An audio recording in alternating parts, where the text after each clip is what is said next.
سورہ انفال آیت نمبر 62۔ اعوذ باللہ من الشیطان الرجیم، بسم اللہ الرحمن الرحیم۔ وَإِن يُرِيدُوا أَن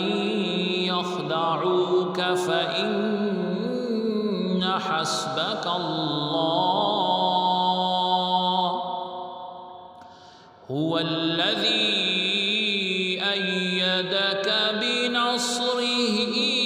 وَبِالْمُؤْمِنِينَ۔ لفظی ترجمہ ہے واہ اور ان اگر یریدو وہ ارادہ کریں، ان کے یخدعو وہ دھوکہ دیں، کا تم کو تجھے، فا تو انا بے شک، حسبہ کافی ہے، کا تجھے، اللہ رب العزت، ہوا وہ، الذی جس نے، ایدہ تائید کی، کا تجھے، بھی ساتھ، نصری مدد، ہی اپنی، واہ اور بھی ساتھ، المؤمنین مؤمنوں کے۔ بامحاورہ ترجمہ ہے اور اگر وہ چاہیں کہ آپ صلی اللہ علیہ وآلہ وسلم کو دھوکہ دیں تو بے شک آپ کے لیے اللہ رب العزت کافی ہے، وہی ہے جس نے آپ کو اپنی مدد کے ذریعے اور اہل ایمان کے ذریعے طاقت بخشی۔ آیت میں جو یہ ارشاد ہوا وَإِن يُرِيدُوا أَن يَخْدَعُوكَ، اور اگر وہ تمہیں دھوکہ دینا چاہیں گے، تو اس کے بارے میں فرمایا گیا کہ آیت میں نبی علیہ السلام سے ارشاد فرمایا گیا کہ اگر کفار دھوکہ دینے کے لیے صلح کی پیشکش کریں تو اللہ تعالیٰ عز و جل آپ کو ان کے فریب سے اور دھوکے سے بچائے گا کہ آپ صلی اللہ علیہ وسلم کو کسی نہ کسی طریقے سے اس کی خبر دے دی جائے گی۔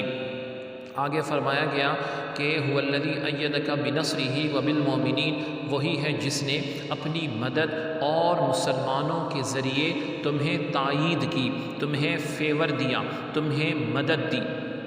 تو بدر میں اللہ تعالیٰ عز و جل کی مدد تو وہ تھی جو فرشتوں کے ذریعے آئی، اور مسلمانوں کے ذریعے مدد وہ تھی جو مہاجرین و انصار کے ذریعے پہنچی، اور مدینہ منورہ میں بہت تیزی سے اسلام پھیلا اور اسلام کو قوت ملی، بنیاد مضبوط ہوئی، ایک بہت بڑی تعداد لشکر اسلام میں شامل ہوا۔ پھر مدد الہی کی جو مختلف صورتیں ہیں جو اس آیت سے معلوم ہوا کہ اللہ رب العزت کی مدد فرشتوں کے ذریعے بھی ہوتی ہے اور نیک بندوں کے ذریعے بھی ہوتی ہے، ظاہری اسباب کے ذریعے بھی ہوتی ہے اور ظاہری اسباب سے ہٹ کر بھی ہوتی ہے، اور اندیکھی طاقت کے ذریعے بھی ہوتی ہے، کیونکہ وہ کن فیکون کا مالک ہے۔ ان اللہ علی کل شیء قدیر، ہر چیز پر قادر ہے۔ اسباب سارے اس کے محتاج ہیں، وہ کسی کا محتاج نہیں ہے، حکم کن کے ذریعے کچھ بھی کر سکتا ہے۔ اس لیے اللہ رب العزت کے ساتھ انسان اپنا تعلق مضبوط جوڑے رکھے۔ سبحانک اللہم و بحمدک، اشہد ان لا الہ الا انت، استغفرک و اتوب الیک، وصلی اللہ تعالی علی خیر خلقہ محمد وعلی آلہ و اصحابہ اجمعین برحمتک یا ارحم الراحمین۔